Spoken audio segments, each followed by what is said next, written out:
Na huu ni wito kwa kila mtu wa sunna, hasa sasa hivi. Kuna vijana mashaallah, si kwa yeye amesoma sana dini, lakini ana elimu haya makompyuta, simu akiingia ndani yake ajua kila kichochoro kule ndani. Sasa badala ya kutumia ujuzi wako kwenye upuzi, ungelikuwa utumia ujuzi wako katika kueneza ilmu. Tumia ule ujuzi wako Allah aliyokupa, eneza ilmu, na wewe pia una mchango wako, wapata thawabu zako.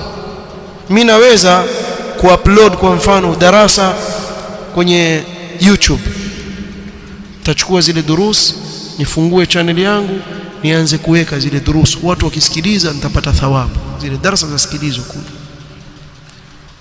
Watu waingia kwenda kufanya upuzi, sio kwenye Facebook na nini, ma TikTok huko kwenye balaa. Wewe sasa peleka khairi, tumia hii nafasi, kama Allah amekupa ilmu ya hilo jambo, peleka khairi kule. Zahimu ahla albatili, siwale watu wa batili tambua, na wewe wasukuma kando huko na haki waidhihirisha huko. Changamka.